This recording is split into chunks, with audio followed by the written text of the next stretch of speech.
السلام عليكم ورحمة الله وبركاته. بسم الله الرحمن الرحيم. الحمد لله حمد الشاكرين، والصلاة والسلام على نبينا وحبيبنا وقدوتنا محمد بن عبد الله وعلى آله وصحبه ومن سار على نهجه واهتدى بهداه إلى يوم الدين. أما بعد.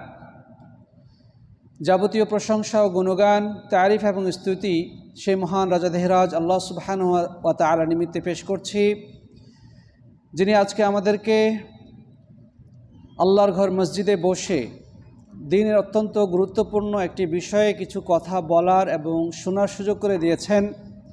এই জন্যে আমরা সেই মহান রাজাধিরাজ রব্বুল ইজ্জাত ওয়াল জালালের দরবারে অবনত মস্তকে কালিমাতুশ শুকর আদায় করি, পড়ি আলহামদুলিল্লাহ। সালাত সালাম এবং অবারিত শান্তির ধারা বর্ষিত হোক বিশ্ব মানবতার মুক্তির মহান দিশারি রব্বুল ইজ্জাত ওয়াল জালাল, যাকে এই বিশ্ব মানবতার কাছে এক ভয়াবহ ক্রান্তি লগ্নে প্রেরণ করেছিলেন, মানুষকে ধ্বংসের হাত থেকে রক্ষা করার জন্যে, মানুষকে সত্যের পথ দেখানোর জন্যে, মানুষকে জান্নাতের সন্ধান দেওয়ার জন্যে। আসুন আমরা সেই প্রিয় নবীর প্রতি হৃদয়ের সবটুকু ভালোবাসা উজাড় করে সালাত ও সালাম পেশ করি, পড়ি সাল্লাল্লাহু আলাইহি ওয়াসাল্লাম। প্রাণপ্রিয় উপস্থিতি, সম্মানিত সাথী বন্ধুগণ, আজকে আমরা যে বিষয়টা নিয়ে অতি সংক্ষেপে আলোকপাত করতে চাই, সে বিষয়টি হলো আল্লাহ রসুল সাল্লাল্লাহু আলাইহি ওয়াসাল্লামের প্রতি আমাদের দায়িত্ব ও কর্তব্য, তথা আল্লাহ রসুল সাল্লাল্লাহু আলাইহি ওয়াসাল্লামকে আমরা ভালোবাসি, কিন্তু সেই ভালোবাসাটা কিভাবে করব বা পদ্ধতিটা কি, এবং এই ক্ষেত্রে আমাদের সমাজে ভালোবাসার নামে যে বাড়াবাড়ি রয়েছে, কিছু মানুষ ভালোবাসার দাবি করে ঠিক, কিন্তু এই ক্ষেত্রে তারা সীমালঙ্ঘন করে। সেই বিষয়টি নিয়ে ইনশাআল্লাহ আমরা সংক্ষেপে জানার চেষ্টা করব। প্রিয় উপস্থিতি, সমাজের সাথে বন্ধুগণ, আমাদেরকে সবার আগে যে জিনিসটি জানতে হবে যে আল্লাহ রসুল সাল্লাল্লাহু আলাইহি ওয়াসাল্লামের প্রতি ঈমান আনয়ন করা বা তাকে বিশ্বাস স্থাপন করা, এটি ইসলামের যে 5টি খুঁটি রয়েছে বা 5টি স্তম্ভ রয়েছে, সেগুলোর মধ্যে সর্বপ্রথম ইসলামের খুঁটি কয়টি? ইসলামের খুঁটি হচ্ছে 5টি।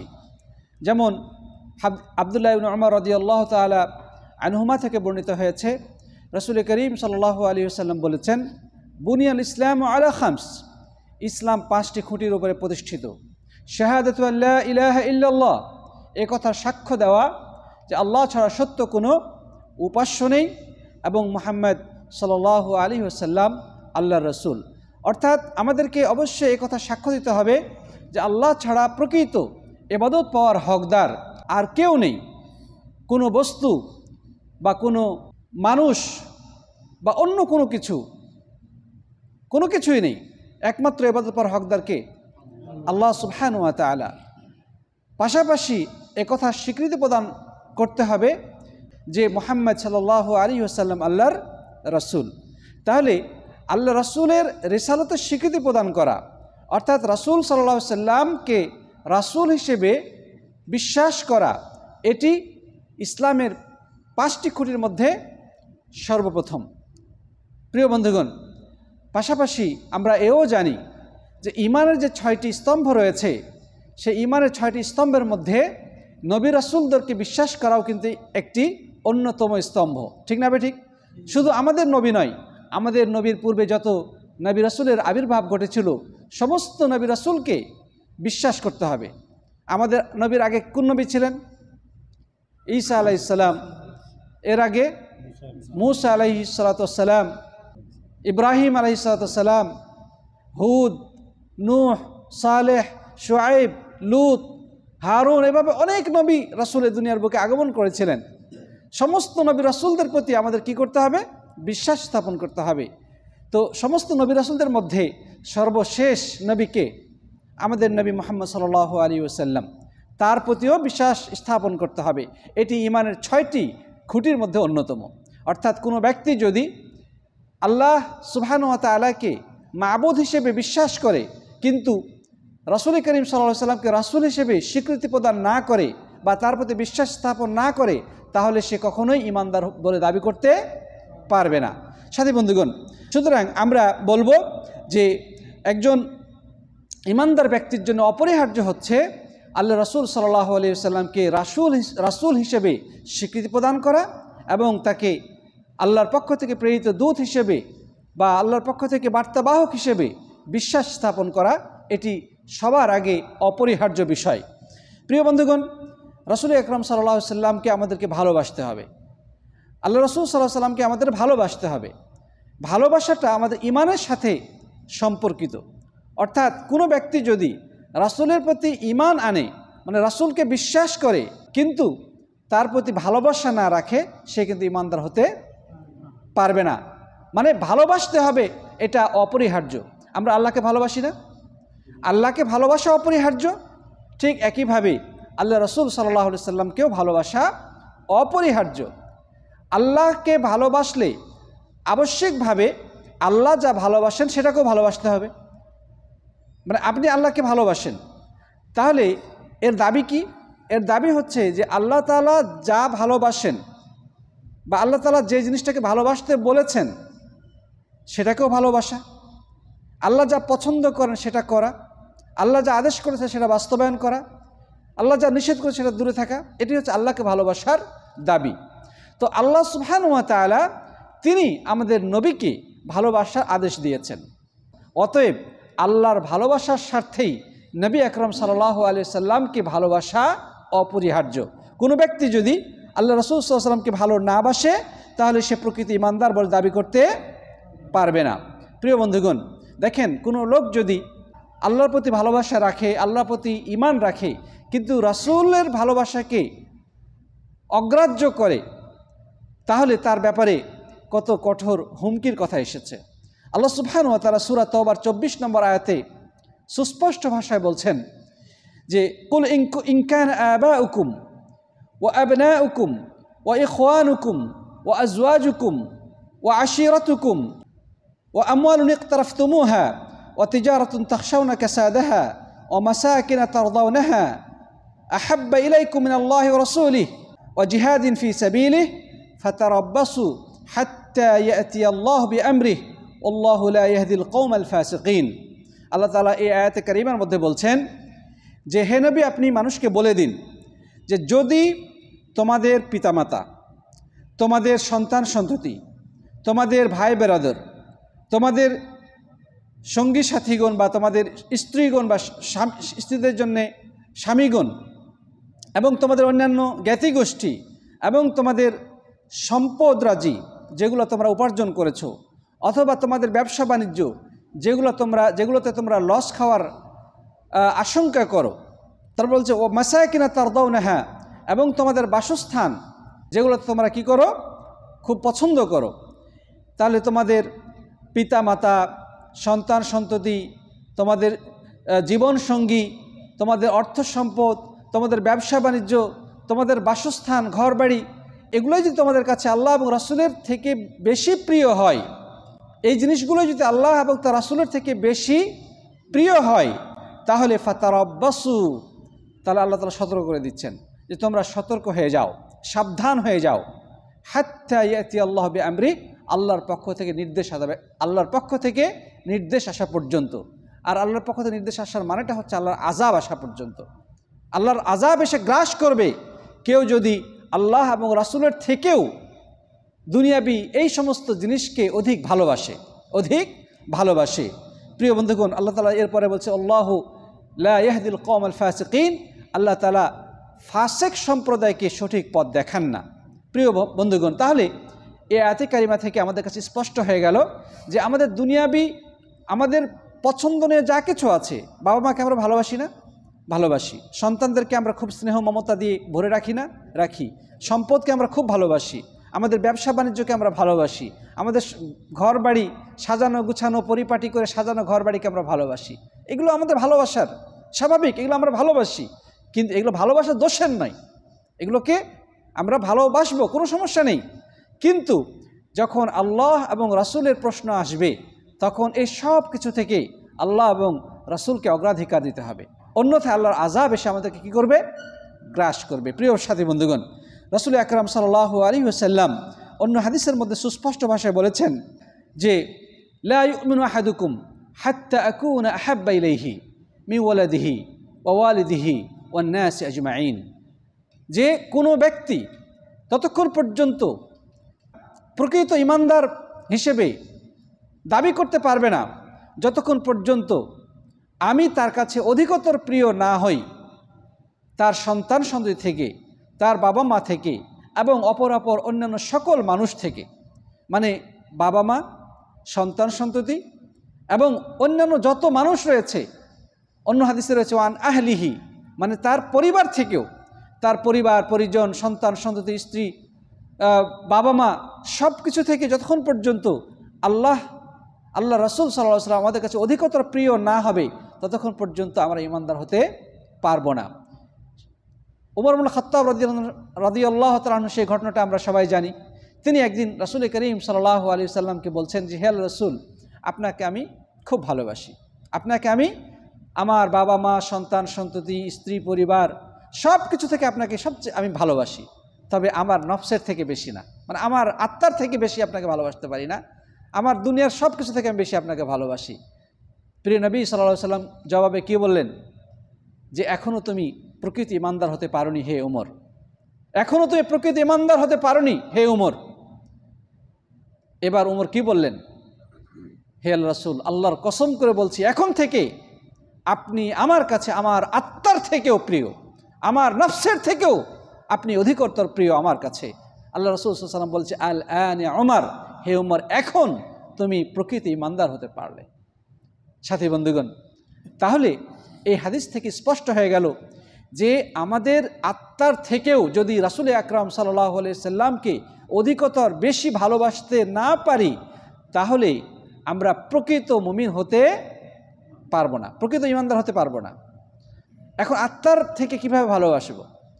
আত্মার থেকে ভালোবাসার অর্থটা হচ্ছে আমার মন চাচ্ছে একটা জিনিস, আমার নফস, কারণ মানুষের নফস অনেক কিছু চায়, কিন্তু দেখা গেল যে রাসূল করিম সাল্লাল্লাহু আলাইহি ওয়াসাল্লাম এটা নিষেধ করেছেন, আল্লাহ রাসূল সাল্লাল্লাহু আলাইহি ওয়াসাল্লাম এটা নিষেধ করেছেন। এখানে আমার নফসের থেকেও আল্লাহ রাসূলের সেই নির্দেশকে অগ্রাধিকার দিতে হবে, অগ্রাধিকার দিতে হবে। এটি হচ্ছে নিজের প্রবৃত্তির থেকেও, নিজের নফসের থেকেও রাসূলকে ভালোবাসার অর্থ। আল্লাহ রাসূল সাল্লাল্লাহু আলাইহি ওয়াসাল্লাম একটা আদেশ করেছেন, কিন্তু আমার মন চাচ্ছে না। অনেক সময় আমরা প্রবৃত্তির তাড়নায় অনেক কিছু করতে চায় না, আল্লাহর হুকুম আহকাম মানতে চায় না, মনের মধ্যে অলসতা আসে, দান করতে গেলে কৃপণতা অনুভব করি, মসজিদে আসতে কষ্ট লাগে, বা যে কোনো দিনের ক্ষেত্রে কাজ করতে গেলে তখন আমাদের কি হয়, অনেক সময় মনের মধ্যে এক ধরনের কষ্ট অনুভূত হয়। এই জায়গাতেই কিন্তু পরীক্ষাটা। এই জায়গাতে যদি আমরা আমার নফসের চাহিদা বা প্রবৃত্তির যে একটা টান, সেটার ওপরে যদি আল্লাহর এবং তার রাসূলের হুকুমকে অগ্রাধিকার দিতে পারি, এটি হচ্ছে আত্মার থেকেও ভালোবাসা, নফসের থেকেও তাকে ভালোবাসা। এমনকি এটাও হতে পারে যে রাসূল আকরাম সাল্লাল্লাহু আলাইহি সাল্লামের আদেশ বাস্তবায়ন করার জন্যে নিজের জীবন পর্যন্ত বিসর্জন দিতে হতে পারে। সাহাবায়ে কেরাম সেটা করেন নাই? রাসূল আকরাম সাল্লাল্লাহু আলাইহি সাল্লামকে ভালোবাসার প্রমাণ দেখাতে গিয়ে যখন তার শরীরে কাফেরদের পক্ষ থেকে তীর ছুটে আসছিল, সাহাবায়ে কেরাম তারা রাসূল আকরাম সাল্লাল্লাহু আলাইহি সাল্লামকে রক্ষা করার জন্যে তারা তাদের জীবন বাজি রেখে বুক পাতিয়ে দিয়ে সেই তীর তাদের বক্ষে ধারণ করেছে। তারা নিজেরা আহত হয়েছেন, তাদের শরীরে তীর এসে বিদ্ধ হয়েছে, তারপরও রাসূল আকরাম সাল্লাল্লাহু আলাইহি ওয়াসাল্লামকে শত্রুর আঘাত থেকে তারা রক্ষা করার জন্য প্রাণপণ চেষ্টা করেছেন। এমনকি অনেক সাহাবী তো দুনিয়া থেকে চিরবিদায় নিয়ে চলে গেছেন। এটি হচ্ছে আত্মার নিজের জীবনের উপরে আল্লাহ রাসূলকে ভালোবাসার প্রকৃষ্ট উদাহরণ। আমরা তো সেই উম্মত, সেই সাহাবীদের উত্তরসূরি যারা রাসূল করিম সাল্লাল্লাহু আলাইহি ওয়াসাল্লামকে ভালোবাসার দাবি করি। আমরা বিশ্বাস করি যে রাসূল আকরাম সাল্লাল্লাহু আলাইহি ওয়াসাল্লাম আমাদের কলিজার থেকেও প্রিয়, কিন্তু বাস্তবতা কতটুকু সেটা কিন্তু পরীক্ষার সময় দেখা যাবে। কিছু মনে নেবেন না, অনেক ভাই আছেন দাড়ি কেটে ফেলেন, অথচ রাসূল করিম সাল্লাল্লাহু আলাইহি ওয়াসাল্লাম কি বলেছেন? আফুল লুহা, তোমরা দাড়ি ছেড়ে দাও। ও কাসসু শাওয়ারিব, মোচকে তোমরা ছোট করো। অন্য হাদিসে আছে দাড়িকে লম্বা করো। অফিরুল লুহা, দাড়িকে লম্বা করো, দাড়ি ছেড়ে দাও, দাড়ি কাটিও না। বহু নির্দেশ রয়েছে, কিন্তু আসলে আমরা বিভিন্ন কারণে সেটা বাস্তবায়ন করি না। টাকনুর নিচে প্যান্ট পরা রাসূল করিম সাল্লাল্লাহু আলাইহি ওয়াসাল্লাম নিষেধ করেছেন, কিন্তু আমরা সেটা করছি। আল্লাহ রাসূল সাল্লাল্লাহু আলাইহি সাল্লাম ধূমপান করতে বা মাদক জাতীয় নেশাদার বস্তু গ্রহণ করতে নিষেধ করেছেন, আমরা কিন্তু ধূমপান করছি, আমরা অনেক সময় নেশাদার পণ্য, নেশাদার জিনিস গ্রহণ করছি। এগুলো রাসূল করিম সাল্লাল্লাহু আলাইহি ওয়াসাল্লামের ভালোবাসার অন্তরায়। সাথী বন্ধুগণ, যাই হোক, এখন কথা হচ্ছে যে আমরা রাসূল সাল্লাল্লাহু আলাইহি ওয়াসাল্লামকে কেন এত ভালোবাসবো? কেন আমরা এত ভালোবাসবো? দেখেন, আমরা আমাদের বাবা মাকে ভালোবাসি না? বাবা মা, সন্তান সন্ততিকে ভালোবাসি, আমরা ফুল ভালোবাসি, আমরা সাগর নদ নদী ভালোবাসি, আমরা সুন্দর দৃশ্য দেখে বিমোহিত হই। এগুলো ভালোবাসা, প্রত্যেকটি মানুষের ভিতরেই এই সমস্ত ভালোবাসা আছে। এগুলো হচ্ছে ন্যাচারাল ভালোবাসা, স্বভাবজাত ভালোবাসা। এগুলো স্বাভাবিক। একটা হিন্দু তার সন্তানকে ভালোবাসে, স্বামী স্ত্রীর মাঝে ভালোবাসা খ্রিস্টানদের মধ্যেও আছে, হিন্দুদের মধ্যেও আছে, মুসলিমদের মধ্যেও আছে। বাবা মার প্রতি ভালোবাসা, এটা খুবই স্বাভাবিক, ন্যাচারাল। কিন্তু আরেক প্রকার ভালোবাসা আছে, মানুষটাকে আপনি ভালোবাসতেন না, কিন্তু ওই মানুষটি আপনার এমন কিছু উপকার করেছেন যে আপনি তাকে ভালোবাসতে বাধ্য হয়েছেন। হয় কি না? অনেক সময় মানুষের উপকারের কারণে আমরা তাকে ভালোবেসে ফেলি। রাসূল আকরাম সাল্লাল্লাহু আলাইহি ওয়াসাল্লাম আমাদের কি উপকার করেছেন বলেন তো? আল্লাহ নবী সাল্লাল্লাহু আলাইহি ওয়াসাল্লামের দ্বারা আমরা কিভাবে উপকৃত হয়েছি, কে বলতে পারবেন? আল্লাহ রাসূল সাল্লাল্লাহু আলাইহি ওয়াসাল্লাম থেকে আমরা কিভাবে লাভবান হয়েছি, কিভাবে উপকৃত হয়েছি, তিনি আমাদেরকে কিভাবে উপকার করেছেন, এটা আপনাদের কাছ থেকে একটু জানতে চাই। কে বলবেন? বলা যাচ্ছে না? আচ্ছা, আমি বলেছি, রাসূল আকরাম সাল্লাল্লাহু আলাইহি সাল্লাম থেকে আমরা লাভবান হয়েছি, উপকৃত হয়েছি কি কারণে? আমরা যে এই যে দ্বীন ইসলাম পেয়েছি, দ্বীন ইসলাম আমরা লাভ করেছি, এটা কার মাধ্যমে পেয়েছি? রাসূল করিম সাল্লাল্লাহু আলাইহি সাল্লামের মাধ্যমেই তো আমরা পেয়েছি, নাকি অন্য কোনো মাধ্যমে পেয়েছি? আল্লাহর পক্ষ থেকে ওহী আসতো কার কাছে? কোরআন নাজিল হয়েছে কার কাছে? নবী আকরাম সাল্লাল্লাহু আলাইহি সাল্লামের কাছে। আল্লাহর নবী সাল্লাল্লাহু আলাইহি সাল্লাম আমাদেরকে কোরআন শিক্ষা দিয়েছেন, অর্থাৎ তার সাহাবায়ে কেরামকে শিক্ষা দিয়েছেন। সাহাবায়ে কেরাম তার পরবর্তী প্রজন্মকে শিক্ষা দিয়েছেন, তার পরবর্তী প্রজন্মকে শিক্ষা দিয়েছেন, এবং এই ধারাবাহিকতায় কিন্তু আমরা আজকে আল্লাহর কিতাব কোরআন পেয়েছি, আমরা ইসলাম পেয়েছি, আমরা হেদায়েত পেয়েছি, আমরা মুক্তির পথ খুঁজে পেয়েছি, আমরা জান্নাতের রাস্তা খুঁজে পেয়েছি, আমরা জাহান্নাম থেকে বাঁচার পথ খুঁজে পেয়েছি, আমরা দুনিয়াতে শান্তির বিভিন্ন উপায় উপকরণ খুঁজে পেয়েছি। এগুলো রাসূল আকরাম সাল্লাল্লাহু আলাইহি ওয়াসাল্লামের মাধ্যমেই পেয়েছি, এবং এটাই কিন্তু সবচেয়ে বড় উপকার, সবচেয়ে বড় কল্যাণ যেটা রাসূল আকরাম সাল্লাল্লাহু আলাইহি ওয়াসাল্লাম আমাদেরকে করেছেন। না হলে আমরা ধ্বংস হয়ে যেতাম, আমরা অন্ধকারের অতল তলে হারিয়ে যেতাম, আমরা পথভ্রষ্ট হয়ে থাকতাম, আমরা জাহান্নামের পথে চলে যেতাম, আল্লাহর গজবে আমরা নিপতিত হয়ে ধ্বংস হয়ে যেতাম। কিন্তু আল্লাহ রাব্বুল আলামিন তার রাসূলের মাধ্যমে আমাদেরকে এই বিপর্যয় থেকে, এই ধ্বংসের হাত থেকে রক্ষা করেছেন, জাহান্নামের আগুন থেকে তিনি আমাদেরকে বাঁচানোর পথ বাতলে দিয়েছেন। সুতরাং এর থেকে বড় উপকার আর কি হতে পারে? এর থেকে বড় উপকার আর কি হতে পারে? সুতরাং স্বাভাবিকভাবেই রাসূলের প্রতি ভালোবাসাটা অপরিহার্য হয়ে দাঁড়ায়। প্রথম কথা হচ্ছে যে আল্লাহকে আমরা যেহেতু ভালোবাসি, আল্লাহ আমাদেরকে সৃষ্টি করেছেন, আমাদেরকে আলো বাতাস, আমাদের জীবন ধারণের সমস্ত উপকরণ দিয়ে তিনি আমাদেরকে প্রতিপালন করেছেন। অতএব আল্লাহকে ভালোবাসা জরুরি। আর আল্লাহকে ভালোবাসার দাবি হচ্ছে আল্লাহ যাকে ভালোবাসেন তাকে ভালোবাসা, আল্লাহ যা আদেশ করে সেটা বাস্তবায়ন করা, যা নিষেধ করে সেটা দূরে থাকা। আর আল্লাহ তাআলাকে যেহেতু আমরা ভালোবাসি, তিনি নবী করিম সাল্লাল্লাহু আলাইহি ওয়াসাল্লামকে ভালোবাসতে আদেশ করেছেন, তাকে সাহায্য করার নির্দেশ দিয়েছেন। সেই কারণে রাসূলের প্রতি ভালোবাসাটা অপরিহার্য হয়ে দাঁড়িয়েছে, এটা একদিক। আরেকটি হচ্ছে যে আমরা রাসূল করিম সাল্লাল্লাহু আলাইহি ওয়াসাল্লামকে এ কারণে ভালোবাসবো যে তার দ্বারা আমরা ইসলাম পেয়েছি, তার মাধ্যমেই আমরা কোরআন পেয়েছি, তার মাধ্যমে আমরা জান্নাতের রাস্তা খুঁজে পেয়েছি, জাহান্নামের আগুন থেকে বাঁচার পথ খুঁজে পেয়েছি। সুবহানাল্লাহ। এর থেকে বড় উপকার পৃথিবীতে আর দ্বিতীয় কিছু নেই। ভাই 10 টাকা দিয়ে মানুষকে উপকার করা যায়, তাই না? বাস এটা সাময়িকভাবে আমরা উপকৃত হলাম, কিন্তু হেদায়েতের পথ, হেদায়েতের রাস্তা খুঁজে পাওয়া এটা অতুলনীয়। প্রিয় বন্ধুগণ, এ পর্যায়ে আমি কয়েকটি পয়েন্টে শুধু বলবো যে রাসূল করিম সাল্লাল্লাহু আলাইহি সাল্লামের প্রতি যে আমরা ভালোবাসবো বা তাকে যে আমরা ভালোবাসবো, সেই ভালোবাসার বাস্তবায়নটা কিভাবে করব। প্রিয় বন্ধুগণ, এক্ষেত্রে কয়েকটি পয়েন্ট হলো, সর্বপ্রথম যেটা আমরা এর আগে উল্লেখ করেছি যে সর্বপ্রথম আমাদের যেটা করণীয়, রাসূল করিম সাল্লাল্লাহু আলাইহি সাল্লামের প্রতি ঈমান আনয়ন করা, বিশ্বাস স্থাপন করা। এটা আমরা প্রথমেই উল্লেখ করেছি যে ভালোবাসার প্রধানতম দাবি হচ্ছে রাসূলের প্রতি কি করতে হবে? ঈমান আনয়ন করতে হবে। প্রিয় বন্ধুগণ, আল্লাহ তাআলা কোরআনে কারীমের মধ্যে সুস্পষ্ট ভাষায় বলেছেন, ফাআমিনু বিল্লাহি ওয়া রাসূলিহি, যে তোমরা ঈমান আনো আল্লাহর প্রতি এবং তার রাসূলের প্রতি। তোমরা ঈমান আনো আল্লাহর প্রতি এবং তার রাসূলের প্রতি। এবং আমরা এর আগেও বলেছি যে আল্লাহর প্রতি ঈমান আনার পাশাপাশি নবী রাসূলদের প্রতি ঈমান আনা, যে ঈমানের যে 6টি স্তম্ভ রয়েছে, খুঁটি রয়েছে, সেগুলোর মধ্যে অন্যতম একটি। এটা ছাড়া ঈমান দাবি করা যাবে না। দ্বিতীয়ত যে জিনিসটা আমরা বলবো প্রিয় বন্ধুগণ, যে রাসূল আকরাম সাল্লাল্লাহু আলাইহি ওয়াসাল্লামের আনুগত্য করা, রাসূল করিম সাল্লাল্লাহু আলাইহি ওয়াসাল্লামের আনুগত্য করা, এটি হচ্ছে তার ভালোবাসার দাবি।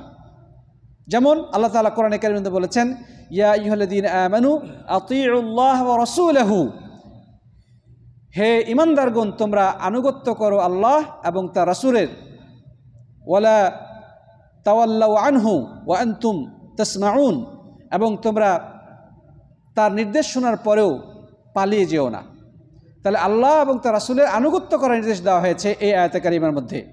আল্লাহ তাআলা আরও বলছেন যে ফালিয়াহযারিল্লাযীনা ইউখালিফুনা আন আমরিহি আন তুসিবাহুম ফিতনাতুন আও ইউসিবাহুম আযাবুন আলীম, যারা আল্লাহ রাসূলের নির্দেশের বিরোধিতা করে তাদের ভয় করা উচিত, তাদের সতর্ক হওয়া উচিত যে তাদেরকে ফিতনা তথা আল্লাহর আযাব গ্রাস করবে। নবী আকরাম সাল্লাল্লাহু আলাইহি ওয়াসাল্লাম অন্য হাদিসে বলছেন, কুল্লু উম্মতি ইয়াদখুলুনাল জান্নাতা ইল্লা মান আবা, আমার উম্মতের সকল মানুষই জান্নাতে প্রবেশ করবে, তবে যে ব্যক্তি অস্বীকার করবে সে ছাড়া। সাহাবাগণ প্রশ্ন করলেন, যে আল্লাহর রাসূল, জান্নাতে যেতে অস্বীকার কে করবে? তিনি বললেন, যে আমার আনুগত্য করবে সে জান্নাতে যাবে, আর যে আমার আনুগত্য করবে না, আমার অবাধ্যতা করবে, সেই প্রকৃত জান্নাতে যেতে অস্বীকার করলো। প্রিয় বন্ধুগণ, আরেকটি করণীয়, সেটি হচ্ছে রাসূল করিম সাল্লাল্লাহু আলাইহি ওয়াসাল্লামকে সম্মান করা। আল্লাহ তাআলা বলছেন, লিতুমিনু বিল্লাহি ওয়া রাসূলিহি ওয়া তুআজ্জিরুহু ওয়া তুওয়াক্কিরুহু, যে আল্লাহ তাআলা তোমরা তার প্রতি ঈমান আনো এবং তার রাসূলের প্রতি ঈমান আনো এবং তাকে সাহায্য করো এবং তাকে সম্মান প্রদর্শন করো। লিতুআজ্জিরুহু মানে তাকে তোমরা সাহায্য করো, ওয়া তুওয়াক্কিরুহু এবং তার প্রতি তোমরা সম্মান করো।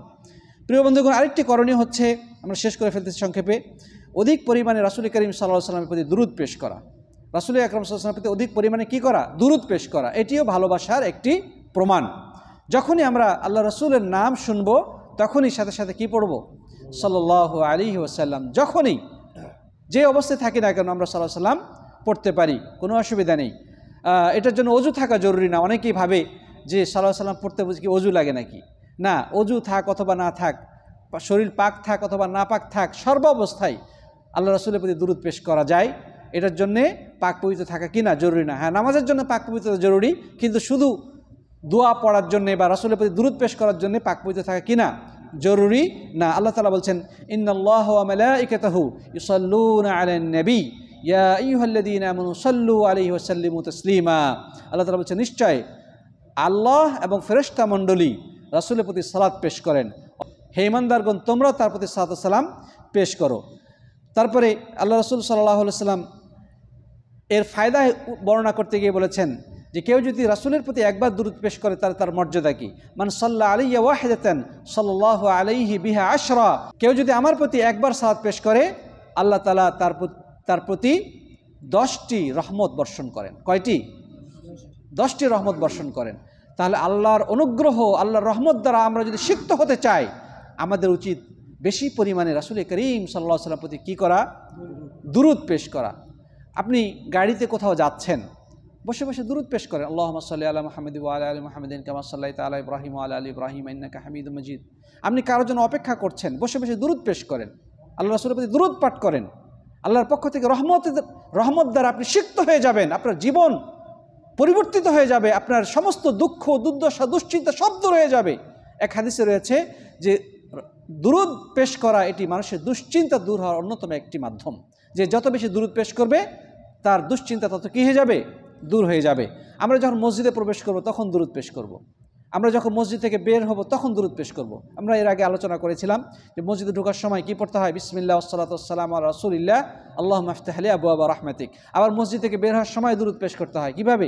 বিসমিল্লাহ ওয়াসসালাতু ওয়াসসালামু আলা রাসূলিল্লাহ আল্লাহুম্মা ইন্নী আসআলুকা মিন ফাদলিকা। তারপরে আমরা যখন তাশাহুদে বসি তখন আমরা রাসূল করিম সাল্লাল্লাহু আলাইহি ওয়াসাল্লামের প্রতি শেষ বৈঠকে তাশাহুদে দুরূদ পেশ করে থাকি। প্রিয় বন্ধুগণ, এভাবে আজানের পরে রাসূলের প্রতি দুরূদ পেশ করার সুন্নতটি আমাদের সমাজে তেমন একটা আমল করা হয় না, বা সমাজ থেকে উঠে গেছে বললেই চলে। আজানের পরে রাসূলের প্রতি দুরূদ পেশ করা এটা কিন্তু সুন্নাহ দ্বারা প্রমাণিত, হাদিস দ্বারা প্রমাণিত। যখন আমরা আজান শুনবো, আজানের পরে রাসূলের প্রতি কী করব? দুরূদ পেশ করবো, আল্লাহুম্মা সাল্লি আলা মুহাম্মাদ আল্লাহুম্মা বারিক আলা মুহাম্মাদ, এটা আমরা পেশ করব। যাই হোক, তারপরে জীবনের প্রত্যেকটি ক্ষেত্রে তার হুকুম আহকামকে মেনে চলার জন্য আমরা সিদ্ধান্ত নেব। বিচার আচার সব কিছুতে আল্লাহ রাসূলকে আমরা প্রাধান্য দেব। আল্লাহ তাআলা কোরআনে আরও অনেক জায়গায় বলেছেন যে আল্লাহ এবং রাসূলের সামনে কারো কথাকে অগ্রাধিকার দেওয়া যাবে না। ইয়া আইয়ুহাল্লাযীনা আমানু লা তুকাদ্দিমু বাইনা ইয়াদাইল্লাহি ওয়া রাসূলিহি, যে হে ঈমানদারগণ, তোমরা আল্লাহ এবং রাসূলের উপরে অন্য কারো কথাকে অগ্রাধিকার দিও না। কোনো পীর সাহেবের কথা, কোনো হুজুরের কথা, কোনো ইমামের কথা, কোনো বুজুর্গের কথা আল্লাহ রাসূলের বিপরীতে গেলে সেটাকে ছুঁড়ে ফেলা অপরিহার্য ফরজ, বরং রাসূলের কথাকে তখন গ্রহণ করাটা অপরিহার্য।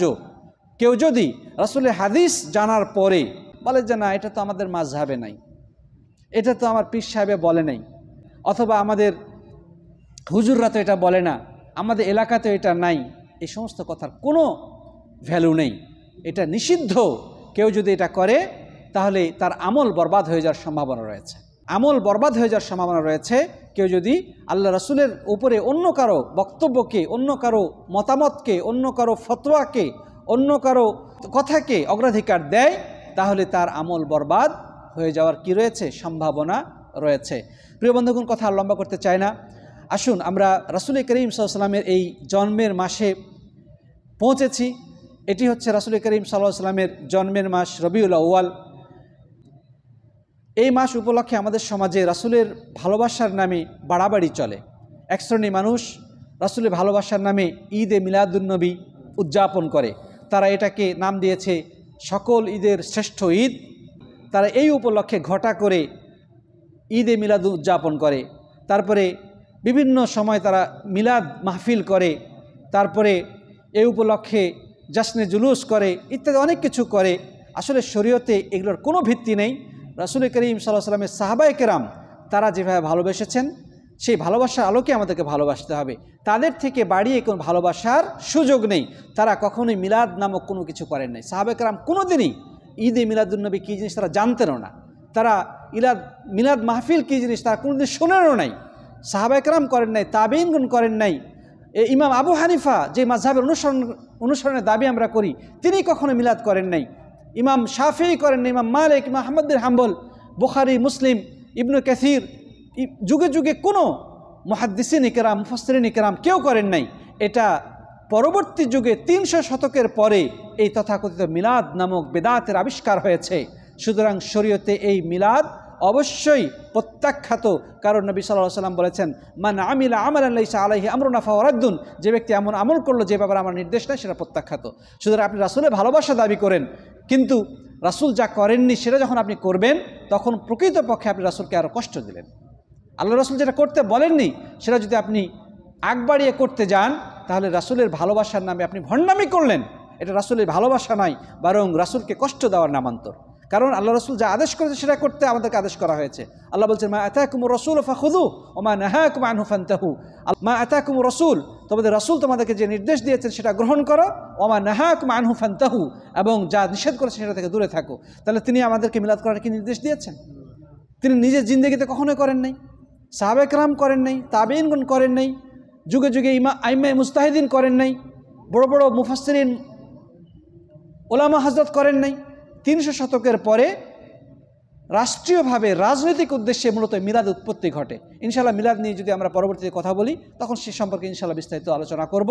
প্রিয় বন্ধুগণ, আসুন আমরা রাসূলকে ভালোবাসি তার সুন্নতকে অনুসরণ করার মাধ্যমে, রাসূলকে ভালোবাসি তার আনুগত্য করার মাধ্যমে, রাসূলকে ভালোবাসি তার নিষেধ থেকে দূরে থাকার মাধ্যমে, রাসূলকে ভালোবাসি সর্বপ্রকার বেদাত থেকে দূরে থাকার মাধ্যমে। আল্লাহ তাআলা আমাদের সবাইকে তৌফিক দান করুন, আল্লাহুম্মা আমিন। আল্লাহ তাআলা রাসূল সাল্লাল্লাহু আলাইহি ওয়াসাল্লামকে সম্পর্কে আরও বেশি পরিমাণে পড়াশোনা করার, জানার, জ্ঞানার্জন করার তৌফিক দান করুন, আল্লাহুম্মা আমিন। এবং সবাইকে যেন আল্লাহ তাআলা তার রহমতের ছায়াতলে আশ্রয় দান করেন। আল্লাহ তাআলা যেন আমাদের গুনাহগুলোকে মোচন করে দেন। আল্লাহ তাআলা আমাদেরকে বিপদ আপদ থেকে রক্ষা করেন, আমাদের সন্তান সন্ততি স্ত্রী পরিবারকে রক্ষা করেন। আমরা পড়ি আল্লাহুম্মা আমিন। এখানে সৌদি আরবে অনেক ভাই আছেন যারা বিভিন্নভাবে বিপদে আছেন, কষ্টে আছেন, আল্লাহ তাদের কষ্টগুলো দূর করে দেন, আমরা দোয়া করি আল্লাহুম্মা আমিন। জাযাকুমুল্লাহু খায়রান। হাদা ওয়া সাল্লাল্লাহু আলা নবিয়িনা মুহাম্মদ ওয়া আলা আলিহি ওয়া সাহবিহি আজমাইন। যারা তখন আমাকে সময় দিলেন, আলোচনা শুনলেন, সবাইকে অনেক অনেক কৃতজ্ঞতা জানাচ্ছি এবং সকলের কাছে দোয়া চাচ্ছি এবং সকলের জন্য আমি দোয়া করছি। আল্লাহ তাআলা যেন সবাইকে আল্লাহর রহমতে আমাদেরকে একত্রিত হওয়ার তৌফিক দান করেন, আল্লাহুম্মা আমিন। জাযাকুমুল্লাহু খায়রান। আসসালামু আলাইকুম ওয়া রাহমাতুল্লাহি ওয়া বারাকাতুহু।